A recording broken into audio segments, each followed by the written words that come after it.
ampliado y dimensionado. Hoy queremos analizar desde una perspectiva filosófica si ha cambiado y de qué manera nuestro sentido de la cooperación. Para ello contamos con Jorge de los Santos, pensador y artista plástico, y Ángel Gabilondo, catedrático de Metafísica de la Universidad Autónoma de Madrid y exministro de Educación. Muy buenas tardes a los dos, bienvenidos. Hola, buenas tardes. Bueno, pues a ver si podríamos definir brevemente de qué hablamos cuando hablamos de comunidad, profesor. Bueno, hablamos, primero muchas gracias, y buenas tardes. Hablamos de algo que tiene que ver con lo común, desde donde viene la palabra, ¿no? Y que tiene que ver con la palabra comunicación. Precisamente lo común es aquello que nos une sin aniquilar nuestras diferencias. Lo común es lo que permite nuestras diferencias y es el espacio de nuestra singularidad.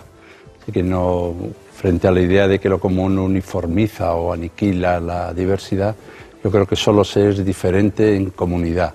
Fuera de la comunidad se es indiferente. Jorge. Retomo lo de Ángel. La diferencia es la igualdad, digamos, la igualdad en el ámbito social de lo común es el arte de gestionar precisamente las diferencias. O sea, es imposible pensar o imaginar o concebir una igualdad si no es desde la función de la diferencia. O sea, y desde la propia integración, digamos, y aceptación de esas diferencias, ¿no? Yo solía utilizar un ejemplo para hablar de lo que es un ser humano con relación al otro, con relación a los demás, y me voy a repetir, pero en fin, como decía Montaigne, me repetiré hasta que me entiendan, o por lo menos hasta que me entienda yo, ¿no? En este caso, que es el ejemplo, por ejemplo, de la letra I. O sea, la letra I en sí misma es algo absolutamente singular, diferenciado del resto de la letra, pero en sí misma no es nada más que un palito coronado por un puntito y tal, ¿no?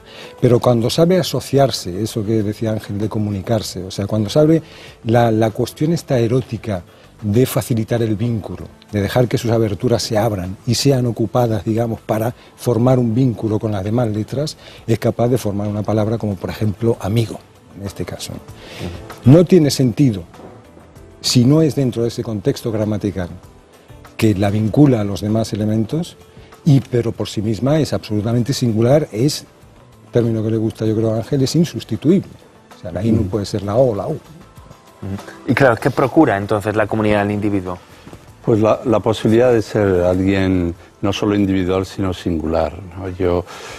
Si uno no tiene comunidad, no puede ser alguien singular, ¿no? Singular significa irrepetible, inconmensurable, insustituible. Y eso solo lo haces con otros. Y fuera de la comunidad lo que eres es un esclavo, decían los grecolatinos. El que no tiene comunidad es un esclavo, vive sin fratría, sin ley, sin hogar, como dice Homero, ¿no? O eres un idiota, porque idiota técnicamente significa el que está aislado y no tiene ninguna sensibilidad para los asuntos sociales, políticos y públicos.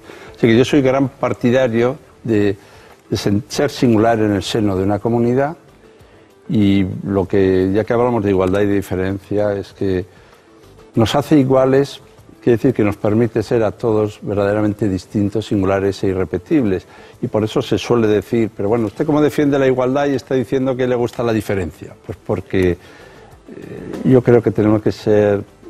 Hay un derecho a la diferencia, pero sin diferencia de derechos. En lo que tenemos que ser iguales es en los derechos, claro, en tener los mismos derechos. Así que puestos a ver comunidades, pues hay una, que es la de los seres humanos, la de los derechos humanos, y esta es la comunidad que nos hace iguales. Pero dentro de esa comunidad que nos hace iguales, hay que reivindicar la diferencia, ¿no? La singularidad, incluso la rareza, si hace falta, y no pensar que vamos a anular esa singularidad en nombre de la comunidad. Pero siempre con respeto. Es que el respeto a esa singularidad es la clave, ¿no? Hay mucha gente que habla de la igualdad como si fuera un modo de asimilar, de anular culturas, de anular diferencias, de anular que piensa de modo distinto, ¿no? O de soportarlo, como si hubiera que aceptar al otro a pesar de ser diferente. No, a pesar de diferente no, precisamente por ser diferente. Cuando quieres a alguien, le quieres que sea diferente a ti, ¿no? Para sobrellevarse a uno mismo ya hay bastante. Sí, es que además los demás nos permiten hacer algo tan absolutamente humano y tan esencial y tan perturbado y ninguneado hoy en día como existir. Es decir, el otro te permite existir en el exister, es decir, de abrirse hacia afuera, de posicionarse en lo fuera, ¿no? Entonces, naturalmente, esa diferencia, esa alteridad, esa exterioridad que representa el otro es hacia donde uno se dirige. O sea, es hacia donde uno puede... Una comunidad sin otros es la cosa más ridícula del mundo, ¿no? La comunidad de los mismos, del mismo, de uno mismo. De la mismidad, o sea, eso es peligroso en el sentido de que genera no comunidades sino categorías morales. Es decir, que luego yo supongo que irán saliendo el concepto y lo podremos ampliar más, ¿no? Pero claro, te permite existir y te permite conformar algo que también apuntaba Ángel, que es la cultura. Es decir, sin existencia y sin comunidad no existe cultura.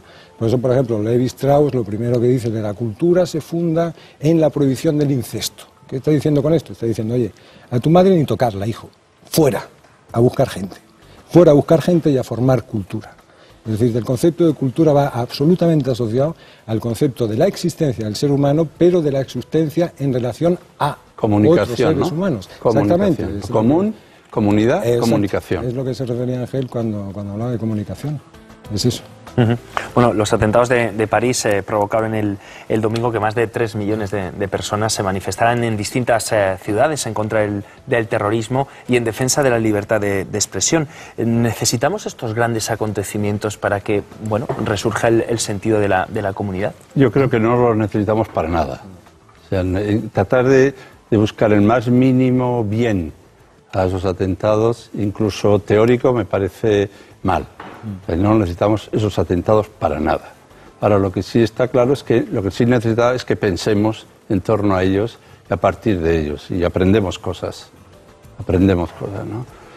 Aprendemos también que es indispensable comprender que no debe haber una comunidad que se impone sobre todas. No hay nada peor que una comunidad que se sienta comunidad elegida. A mí las comunidades elegidas me producen inquietud, porque sobre todo piensan que deben sobrevivir a costa de eliminar a todas las demás. Yo creo que la única comunidad es la de los seres humanos. Y luego las demás tienen que haber una relación intercomunitaria o intercultural, pero no pensar que uno vive en la verdadera y única comunidad, repito, la de los seres humanos. Una comunidad que para existir necesita anular a las otras comunidades, eso no es una comunidad, eso es una forma de secta más o menos sofisticada. Eso es lo que estábamos apuntando quizá antes como categoría moral. O sea, eso no es una comunidad, no es un colectivo, es una categoría moral. Por ejemplo, cuando lees una noticia en prensa de que un condado británico va a suspender la asistencia médica a los obesos y a los fumadores, fumador gordo y fumador es una categoría moral. Es decir, la moral siempre opera por categorías, o sea, taxonomiza, coloca. Juanjo es un español, hombre, mujer, español, casta, por ejemplo, son términos, no son colectivos, son categorías morales, que le sirve al orden moral, pues digamos, para saber cómo actuar. En este caso, el condado británico decide que actuar con un gordo y un fumador es no prestarle asistencia. Ese es el imperativo moral. Decía Ángel que aprendemos con relación a lo que estábamos hablando de Francia. Claro, hay una cosa importante y es, por ejemplo, el humor. O sea, el humor que está quizá un poco en la base, digamos, conceptual de todo esto que ha sucedido en Francia. El humor no solo el hecho de intentar hacer reír, es fundamentalmente el hecho de intentar pensar en algo. Sí, no quiero interrumpir, sí. Pero el humor verdaderamente es la distancia de uno respecto de sí mismo. El que no tiene esa distancia respecto de sí mismo, el que no ha hecho la experiencia de que él es otro también para sí mismo, acaba siendo una especie de xenófobo en potencia. La primera alteridad es la de uno mismo. Y cuando uno hace la distancia respecto de sí mismo, incluso cuando habla, se oye hablar, no digo que se haga gracia porque es gracioso, sino que se sorprende, ¿no? Hay una... Ahora, el entusiasta que está identificado con todo lo que es, con todo lo que hace, con todo lo que dice, no solo no tiene sentido del humor, es que es un pesado. Sí. Es una persona plomo, una persona incapaz de diferenciarse, de distinguirse, de distanciarse. Hay tipos de humor, ¿no? Y no estoy diciendo que hay que ser gracioso, pero sí me parece muy importante una cierta distancia, que las cosas son también para tomárselas muy en serio, y tomárselas en serio es tomárselas con sentido del humor.